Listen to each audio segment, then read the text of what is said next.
In Rotterdam's massive port, 8.5 million containers pass through each year, and hidden inside them are hundreds of tons of illicit items destined for Europe's streets. Corrupt port workers pocket tens of thousands for looking the other way. How did Amsterdam, a city of canals and culture, become the nerve centre of Europe's deadly narcotics trade? Back in the 1970s, Amsterdam was a different city, a place where freedom and counterculture thrived. The city was known for its liberal attitudes, especially towards narcotics. Cannabis in particular became synonymous with Amsterdam's identity. The coffee shops started popping up everywhere, offering a safe space for people to enjoy marijuana without the fear of legal repercussions. These shops were more than just places to get high. They represented a movement, a way of life that embraced freedom and rejected the stiff norms of society. But behind this laid-back, almost idyllic scene, there was a growing underbelly of crime. The early narcotic trade in Amsterdam was small-time, mostly dominated by local dealers who sold cannabis on the side to make some extra cash. These were not hardened criminals, but rather opportunists looking to capitalize on the booming demand for marijuana.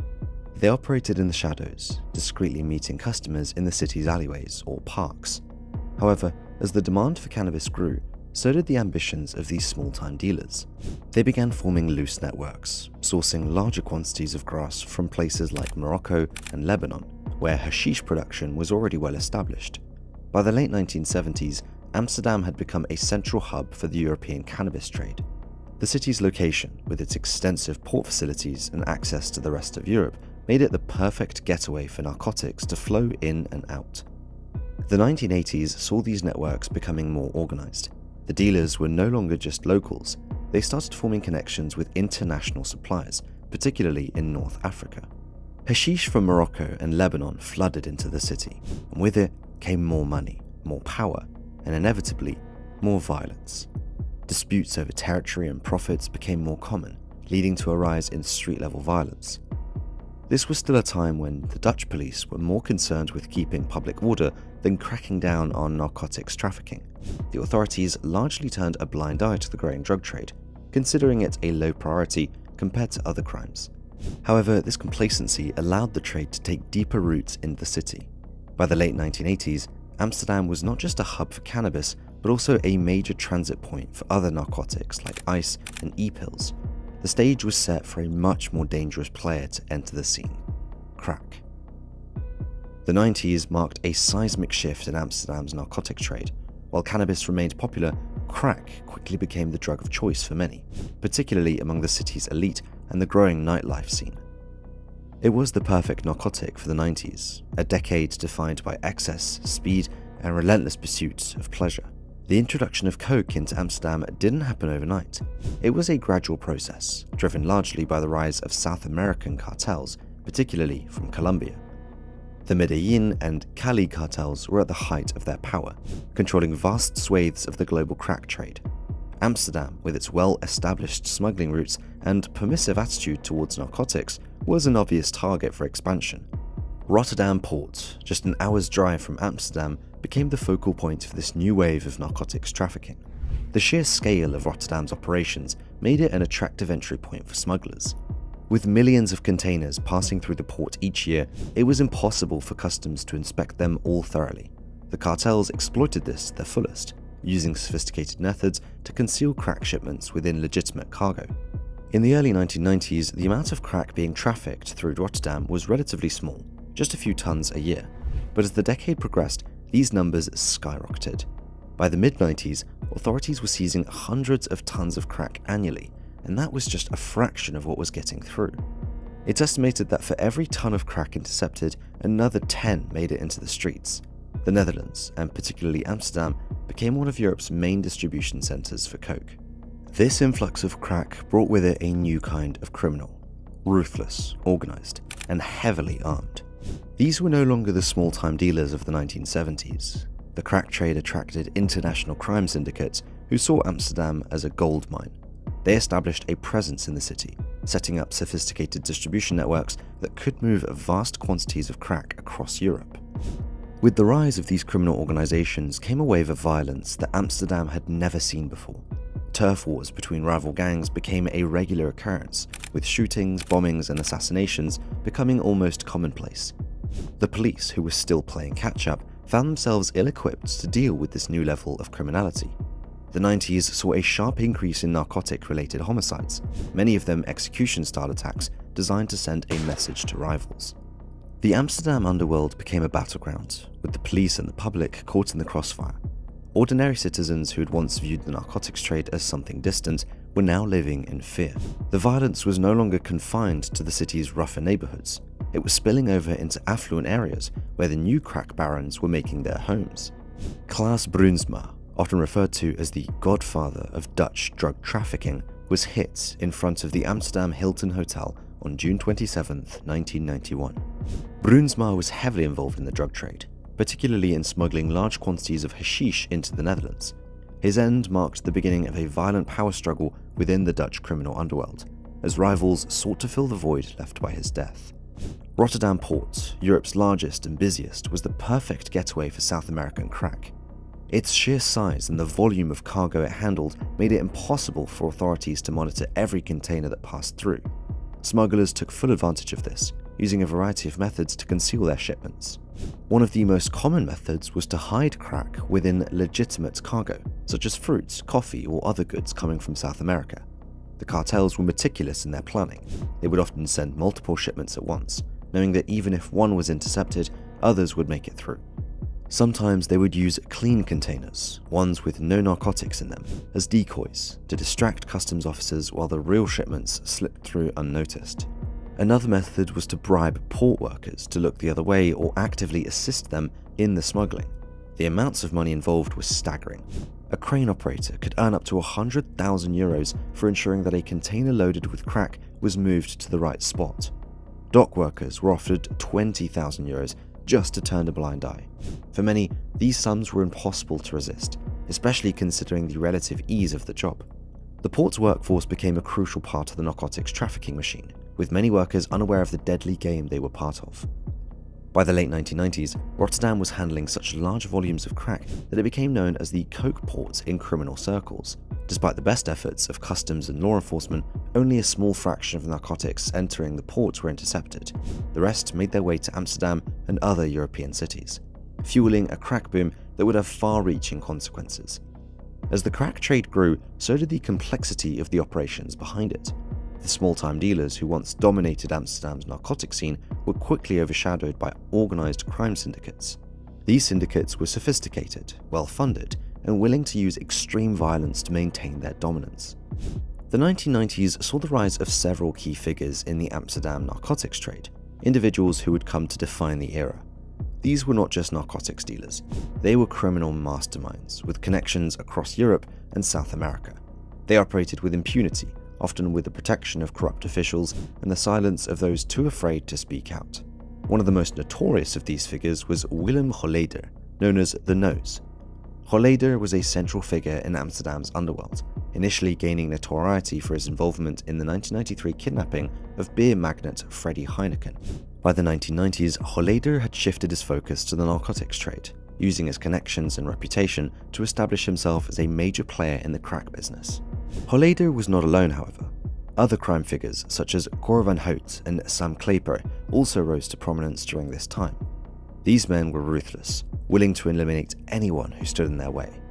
The streets of Amsterdam became a battleground as these big names fought for control of the crack trade. By the end of the 1990s, Amsterdam had become one of Europe's key hubs for the crack trade. The city's strategic location, combined with the vast network of organized crime syndicates and the corruption that permeated the system, made it an ideal place for the trade to flourish. The violence that accompanied this rise was unprecedented, and the impact on the city was profound. The transformation from a city known for its liberal attitude towards cannabis to a central hub for the European crack trade was complete. The Amsterdam of the 1990s was a city under siege, not by an invading army, but by the criminals who made it in their home. The rise of the narcotics trade in Amsterdam was not just a story of narcotics and money, it was a story of violence, corruption, and the struggle for control of one of the most lucrative criminal enterprises in the world. Imagine standing at the Rotterdam port, Europe's largest port, a massive beast handling over 8.5 million containers a year. On the surface, it looks like a well-oiled machine, moving goods in and out, day in and day out. But beneath this exterior lies a hidden, darker operation that keeps the crack flowing into Amsterdam. Now, here's how it works. South American cartels have long recognized Rotterdam as the gateway to Europe. It's a strategic spot, offering a direct route into the continent's heart.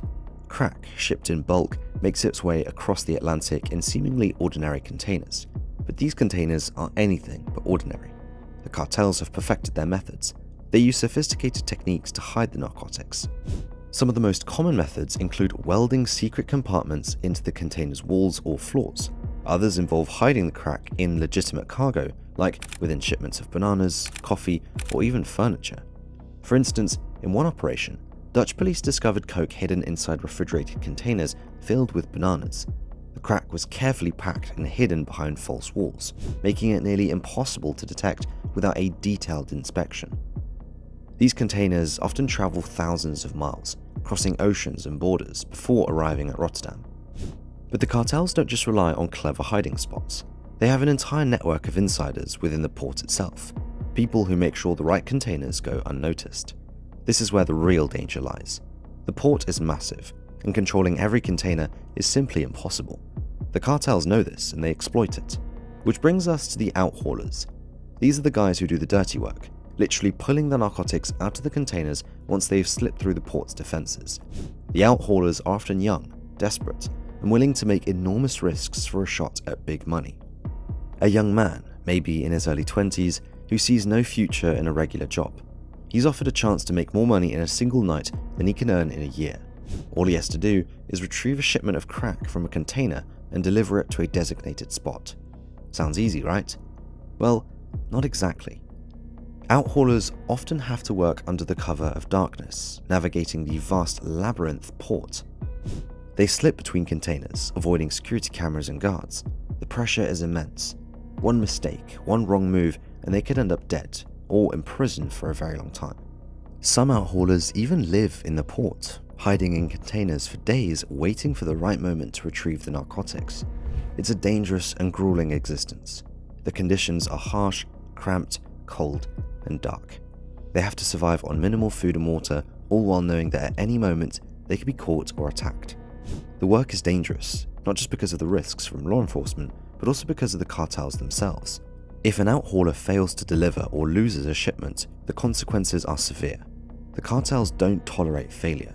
There have been numerous cases where outhaulers who lost their cargo were hunted down and attacked, their bodies dumped as a warning to others.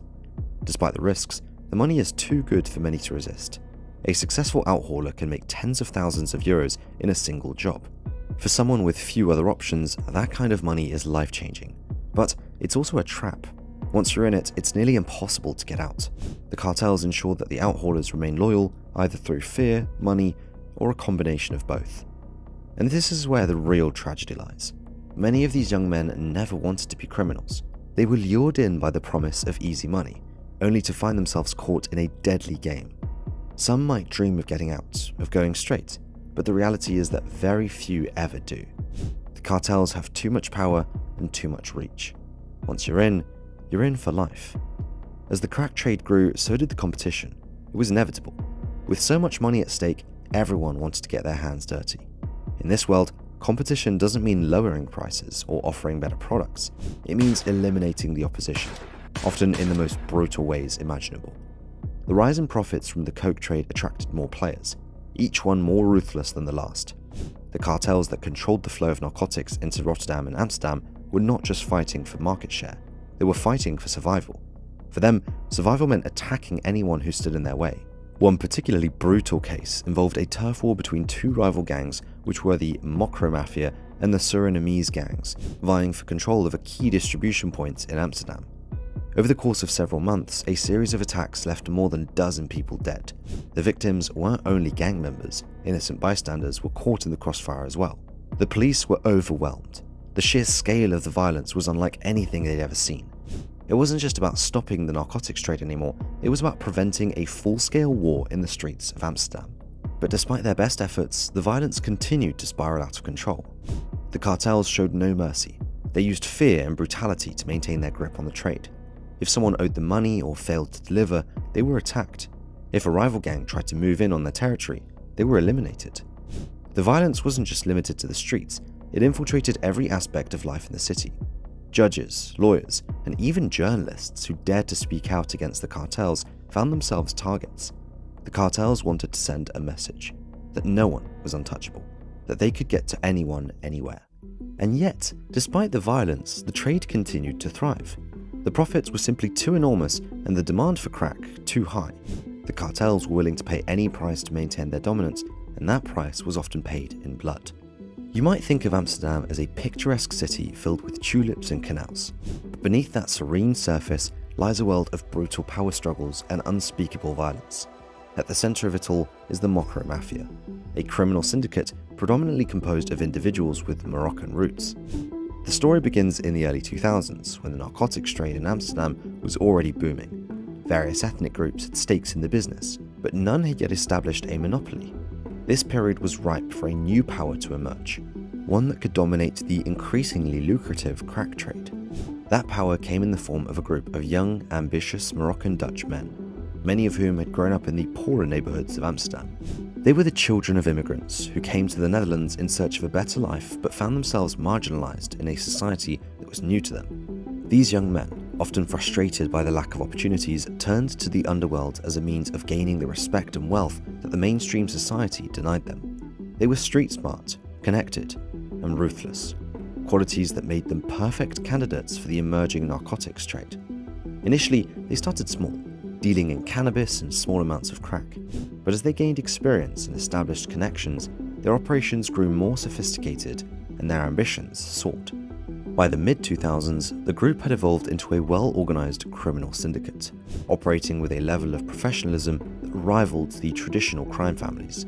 They became known as the Mokro Mafia, a name that reflected both their Moroccan heritage and their growing influence over the Mokro large-scale narcotic trade in the Netherlands.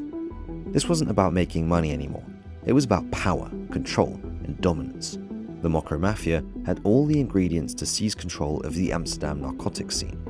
At the heart of the Mokro Mafia's rise to power were several key figures, each playing a crucial role in the syndicate's operations.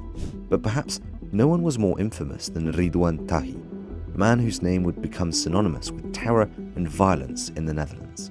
Ridwan Tahi, born in 1977 in Beni Salman, Morocco, immigrated with his family to the Netherlands when he was young. They settled in Utrecht, a city not far from Amsterdam. Tahi's criminal activities later became notorious in Amsterdam, where he became a prominent figure in the Mokro Mafia. Like many of his peers, Tahi came from a Moroccan immigrant family and faced the same challenges of integration and acceptance. But unlike others who might have turned to legitimate means of overcoming these obstacles, Tahi chose a different path. He was intelligent, calculating, and utterly ruthless, qualities that quickly propelled him to the top of the criminal underworld. He started out in the world of petty crime, but quickly moved up the ranks.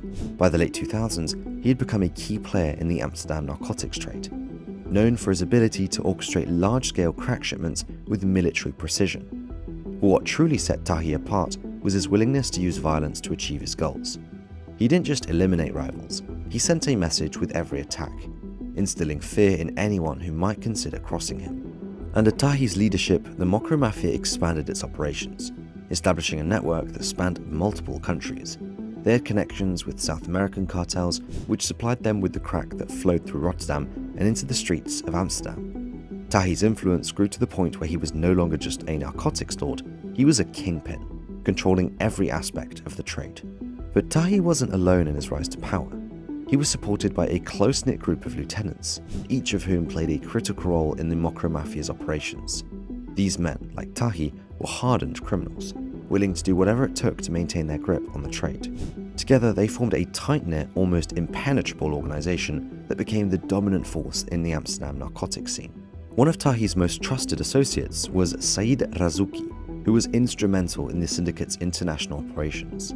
Razouki handled much of the logistics, ensuring that the crack shipments from South America arrived safely in Rotterdam. He was meticulous in his planning, coordinating every detail to minimize the risk of interception by law enforcement. Razouki's efficiency made him invaluable to Tahi, and together they turned the Mokro Mafia into a well-oiled machine. As the Mafia grew in power, so did its ambition. Tahi and his associates were not content with merely controlling the narcotics trade. They wanted to eliminate any competition, and they did so with brutal efficiency. The streets of Amsterdam became a battleground. As rival gangs were systematically wiped out, Tahi's motto was simple: either you're with us, or you're dead. And he made good on that promise time and time again. The rise of the Mokro Mafia wasn't without its challenges. As their power grew, so did the threats from rival gangs who wanted a piece of the lucrative crack trade. These rivalries often erupted into chaotic confrontations, with each side willing to go to the extreme lengths to assert their dominance. The streets of Amsterdam became the backdrop for a series of high-profile assassinations, each more brazen than the last. One of the most notorious incidents during this period was the hit on Samir Bouyakrishyan, a key figure in the Mokro Mafia, in 2014. Bouyakrishyan was hit in Spain, where he'd fled to escape the violence in Amsterdam. His death marked a turning point in the conflict, signaling a huge change in the leadership of the Mafia. The Mokro Mafia, under Tahi's leadership, was emerging as the undisputed power in the Dutch underworld. But the war didn't end with Bouyakrishyan's death. In fact, it only intensified as the Mokro Mafia turned its attention to other rivals. The goal was clear: total control of the Amsterdam narcotics trade, and to achieve that, Tahi and associates were willing to attack anyone who stood in their way. The violence reached a fever pitch in 2015, when a series of executions rocked the city. The attacks were brutal, often involving multiple gunmen and automatic weapons. The message was clear: the Mokro Mafia was not to be challenged. By the end of the year, dozens of people had been attacked, including several high-ranking members of rival gangs. The police were struggling to keep up. The sheer scale of the violence was overwhelming, and the Mokro Mafia's ability to operate with impunity made it difficult to bring them to justice. The gang was highly organized, with members who were loyal to the point of fanaticism. They knew that betraying Tahi was a death sentence, and so they remained silent, even when arrested. This period of intense violence solidified the Mokro Mafia's control over the Amsterdam narcotics trade. The remaining rival gangs were either absorbed into the organization or eliminated entirely. Tahi had achieved what he'd set out to do. He was now the undisputed king of the Dutch underworld, and the Mokro Mafia was the most powerful criminal organization in the country. But Tahi had to pay a price for the rank of the king almost every day. As the Mokro Mafia tightened its grip on the narcotics trade, the chaos began to spill over into the public sphere, affecting ordinary citizens who had nothing to do with the world of organized crime. One of the most shocking examples of this occurred in 2016, when a lawyer named Dirk Wiersum was assassinated outside his home in Amsterdam. Wiersum had been representing a key witness in a high-profile case against the Mokro Mafia. It was a clear message from Tahi: anyone who dared to stand against the Mokro Mafia would pay the ultimate price. Wiersum's attack was followed by a series of attacks on journalists and public figures who had spoken out against the gang. The most high-profile of these was the hit on Peter R. de Vries, a renowned Dutch journalist who'd been investigating the Mokro Mafia's activities. The implications of Wiersum's attack were profound. This wasn't just an attack on one man, it was an attack on the rule of law itself. The message from the Mokro Mafia was clear: they would stop at nothing to protect their interests, even if it meant attacking those who sought to bring them to justice. The fear spread quickly. If a lawyer could be assassinated in broad daylight, who would be next? Judges, prosecutors, journalists? The broader implications of these attacks were terrifying. They signaled a new level of violence in the Netherlands, one that threatened the very foundations of Dutch society. The rule of law, freedom of the press, and public safety, these were all under direct assault. The country was forced to confront a harsh reality. The narcotics trade had evolved into something much more sinister, and its reach extended far beyond the criminal underworld. The violence didn't just target those directly involved in the legal battle against the mafia. Innocent bystanders, people with no ties to the criminal underworld, were also caught in the crossfire. One of the most tragic examples of this occurred on January 24, 2018, when a young family was brutally attacked in an underground garage in Amsterdam's Zuid district. Jordi, a DJ by profession, was returning to the garage with his wife and young child after an evening out. As they parked their black Mini Cooper, they had no idea that hitmen, hired by the Mokro Mafia, were lying in wait. The assassins had been ordered to attack, but they mistook Jordi and his family for their intended targets. What followed was a horrifying scene. The hitmen opened fire with automatic weapons, riddling the car with bullets. Jordi was attacked instantly, his wife severely wounded, and their baby miraculously survived, but only by a few centimeters. The family had no connections to the narcotics trade. They were simply in the wrong place at the wrong time. The attackers, realizing their mistake, fled the scene, leaving behind a scene of carnage. It was one thing for criminals to attack each other in their power struggles, but when innocent families were being slaughtered, the chaos and panic took on a new, terrifying dimension. The fear that had been growing in Amsterdam now spread like wildfire. These stories of innocent victims aren't just isolated incidents. They're part of a broader pattern of collateral damage caused by the escalating violence of the narcotics trade. The attack on public figures like Dirk Wiersum and Pieter R. de Vries, combined with the tragic attacks on innocent bystanders, have left an indelible mark on Amsterdam's communities. The coke trade has transformed the city from a place of relative safety to one where fear and distrust reign. In neighborhoods across Amsterdam, people are living in a state of heightened anxiety. Parents worry about their children's safety. Many residents have changed their daily routines to avoid potential danger. The once bustling streets of certain areas now feel deserted after dark, as people choose to stay indoors rather than risk becoming the next victim of a stray bullet. The impact is not just psychological, it's social. The violence has created deep divisions within communities, particularly in areas with significant immigrant populations. The Mokro Mafia, with its predominantly Moroccan Dutch membership, has cast a long shadow over these neighborhoods. For many residents, especially those of Moroccan descent, there is a growing sense of stigmatization and alienation. They find themselves caught between a rock and a hard place, viewed with suspicion by the broader society because of the actions of a few. The fear is palpable. People are less willing to trust their neighbors, and community cohesion is breaking down. This erosion of trust extends to the authorities as well. Many residents feel that the police are either unable or unwilling to protect them. The failure to prevent high-profile assassinations and the increasing number of innocent victims have led to a crisis of confidence in law enforcement. This lack of trust has severe consequences. When people no longer believe that the police can protect them, they are less likely to cooperate with investigations or report suspicious activities. This in turn makes it even harder for the authorities to crack down on the criminal organizations responsible for the attacks. It's a vicious cycle, one that leaves communities feeling more vulnerable and isolated. The climate of fear and distrust isn't limited to the poorer immigrant-heavy neighborhoods. It's spreading across Amsterdam, affecting all levels of society. Wealthier areas, once isolated from the violence, are now feeling the effects as well. High-profile attacks like those of Wiersum and de Vries have shown that no one is immune. The violence is indiscriminate, and that's what makes it so terrifying. The escalating violence has forced law enforcement to take drastic measures. The Dutch police, once confident in their ability to maintain order, are now facing a crisis unlike anything they've dealt with before. The traditional methods of policing simply aren't enough to combat the highly organized and heavily armed criminal networks that have taken root in the country. In response to the increasing violence, the Dutch government has allocated more resources to law enforcement. Special task forces have been created, focusing specifically on tackling the narcotics trade and the organized crime syndicates that fuel it. These teams are equipped with the latest technology and have access to intelligence networks that span across Europe and beyond. The police have also stepped up their efforts to infiltrate these criminal organizations. Undercover operations, wiretaps, and surveillance have become a routine as they attempt to gather enough evidence to bring the leaders of the Mokro Mafia to justice. But it's a dangerous game. The criminals are well aware of the police's tactics and have taken steps to protect themselves. They use encrypted communication systems, employ counter-surveillance techniques, and are quick to eliminate anyone they suspect of being an informant. The stakes couldn't be higher. The attacks on public figures like Wiersum and de Vries have put immense pressure on law enforcement to deliver results. The Dutch police is demanding action, and the police know that their credibility is on the line. Failure is not an option, but success is far from guaranteed. One of the most significant challenges facing the police is the level of corruption within their own ranks. The narcotic trade is incredibly lucrative, and the temptation to turn a blind eye, or worse, to actively participate is strong. There have been several high-profile cases of police officers being arrested for colluding with narcotics traffickers, further eroding public trust in the force.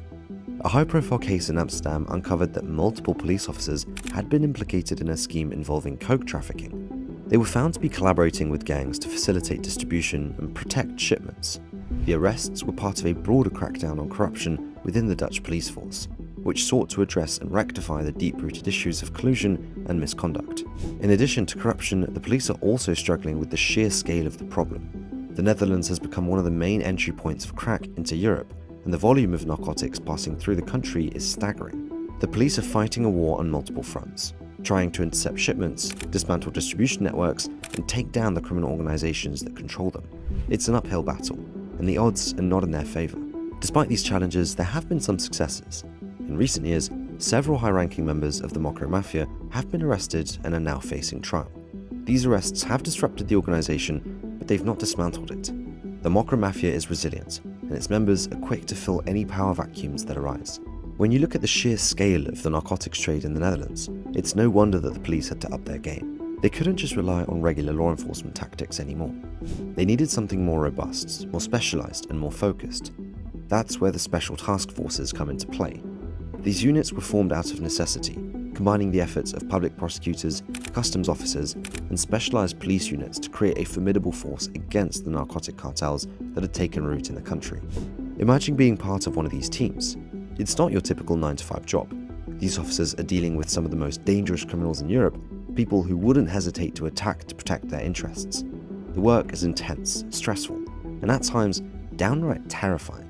But it's also incredibly important. These task forces are designed to operate with a high level of secrecy and coordination. They have to be, considering the enemies they're up against. The narcotics lords they're targeting are well connected, well funded, and are always one step ahead. That's why these units are composed of the best officers who've been trained to handle high-stakes operations, prosecutors who know how to build airtight cases, and customs officers who can spot a suspicious shipment from a mile away. The formation of these task forces marked a significant shift in how the Dutch approached the narcotics trade. No longer were they just reacting to crimes after they happened. Now, they were on the offensive, taking the fight directly to the cartels. But as you might expect, this wasn't an easy task.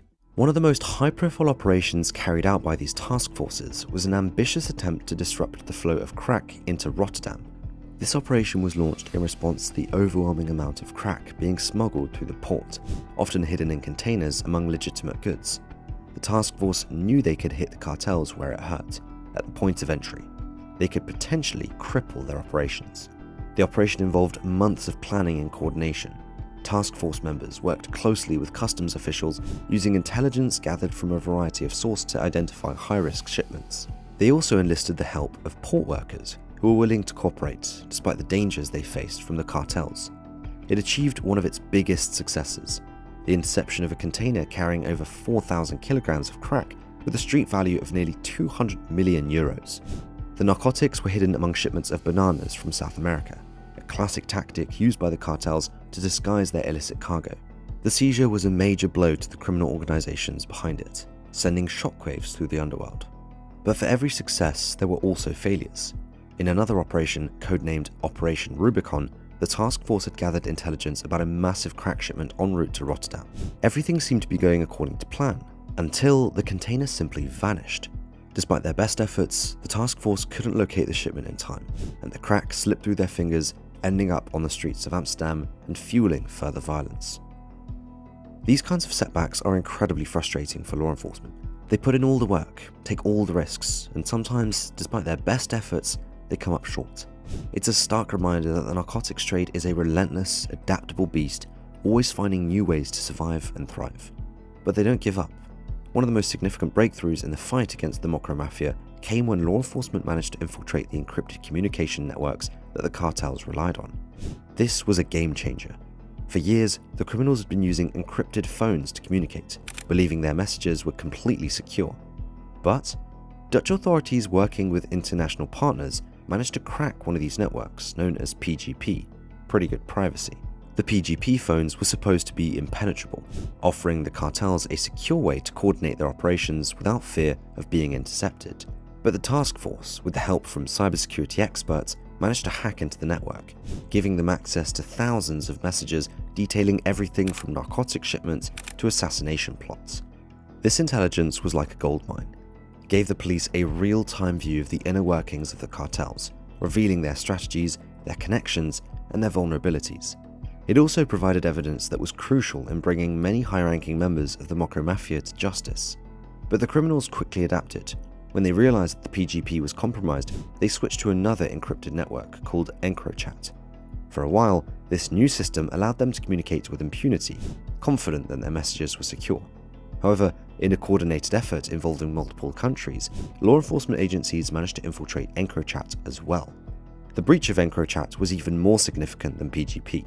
The sheer volume of data collected was staggering. Millions of messages revealing the full extent of the cartel's operations across Europe. This intelligence led to a wave of arrests, as police swooped in on targets who thought they were safe.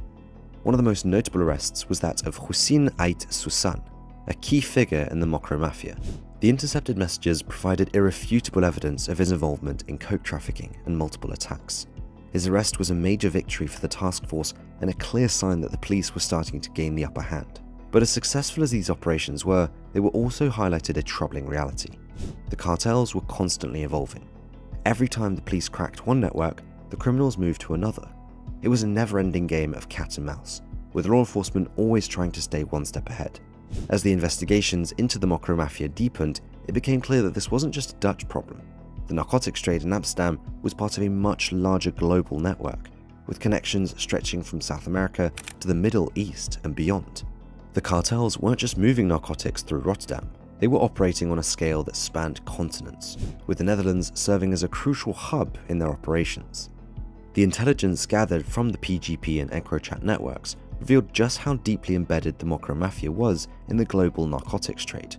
The task force discovered that the organization had direct links to suppliers in Colombia, where much of the crack was produced. From there, the narcotics were shipped to Europe, often passing through ports in Spain and Portugal before arriving in Rotterdam. But it didn't stop there. The investigation also uncovered connections to Dubai, where several key members of the mafia had fled to escape arrest. Dubai, with its luxury lifestyle and relative lack of extradition treaties, had become a safe haven for criminals looking to continue their operations from afar. The task force knew that if they wanted to dismantle the Mokro Mafia, they would have to go beyond Dutch borders. Dubai was basically the primary target on the Dutch authorities' radar, because that's where their most important target was hiding.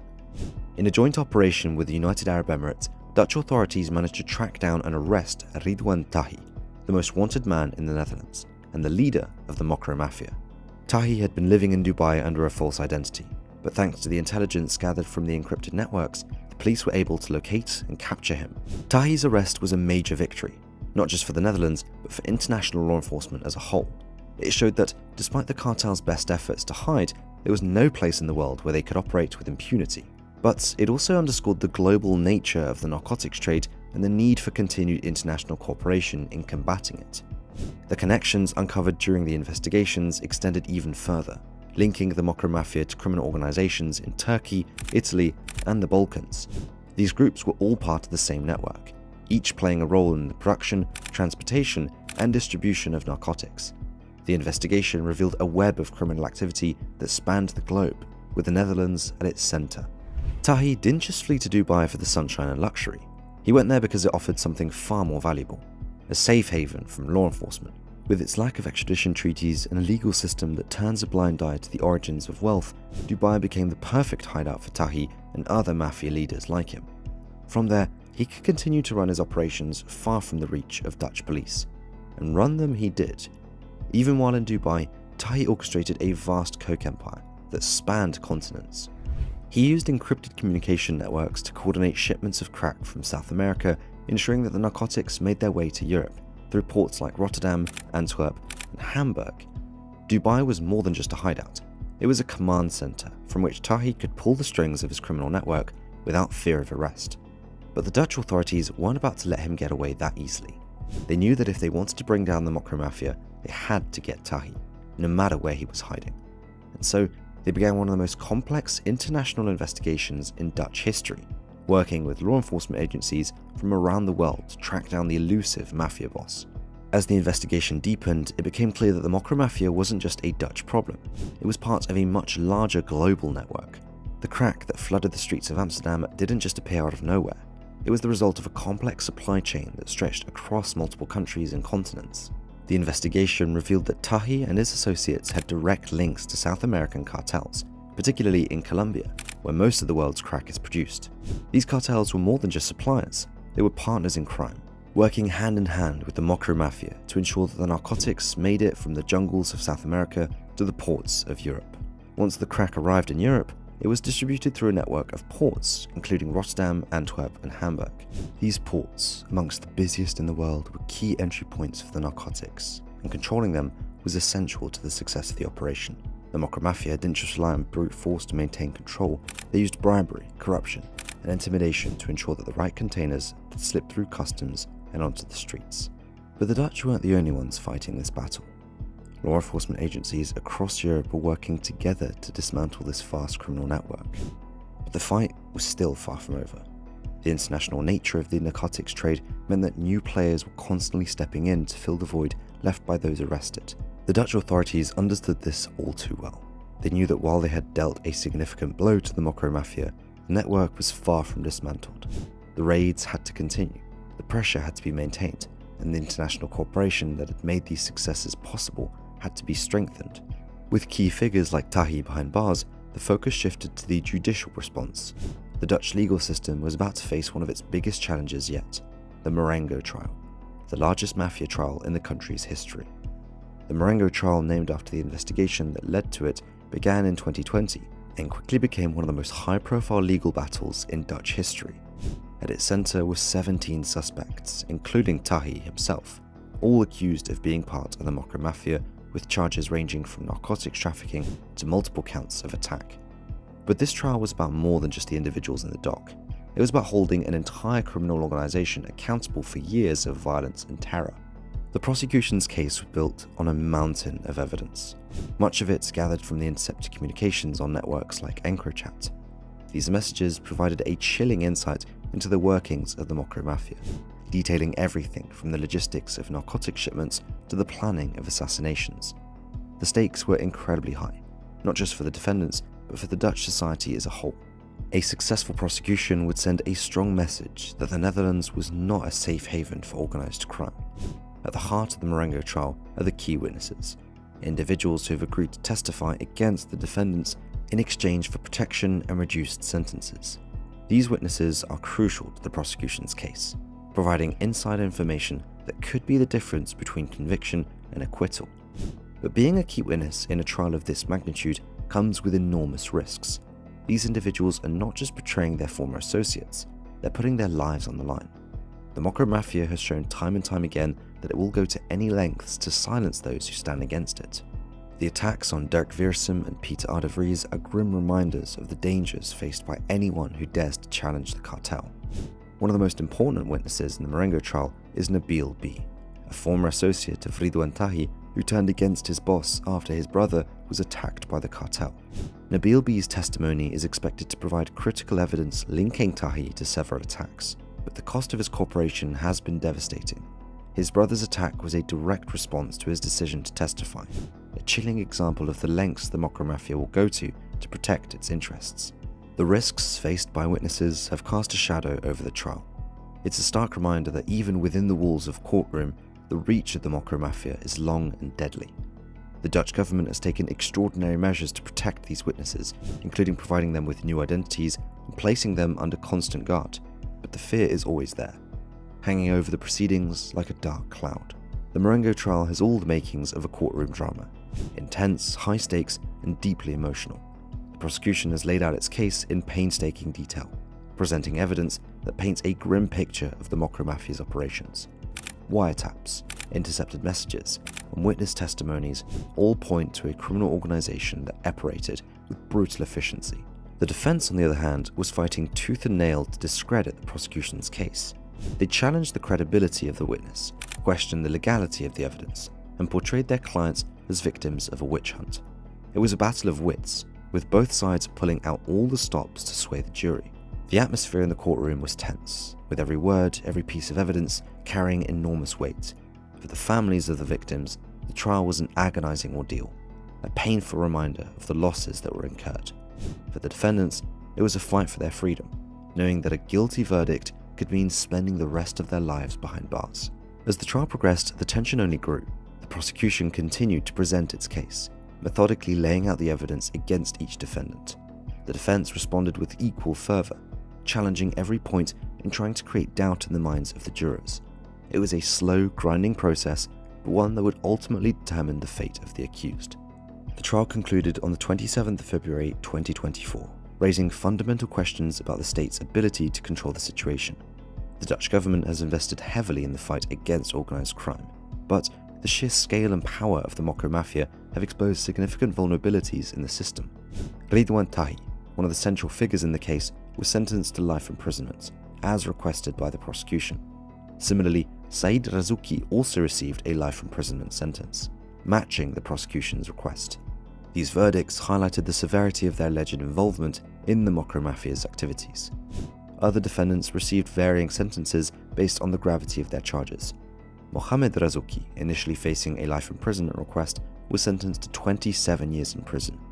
Zaki Razuki, who was initially facing a 14-year sentence, received a reduced sentence of 5 years and 8 months. Zakaria A. was sentenced to 9 years and 6 months, significantly lower than the 25 years and 8 months requested by the prosecution. What are your thoughts on Netherlands' war on drugs? Let us know in the comments below. If you like our content, don't forget to check out the channel. We've got many more stories from the Underworld to share with you. We'll see you in the next one.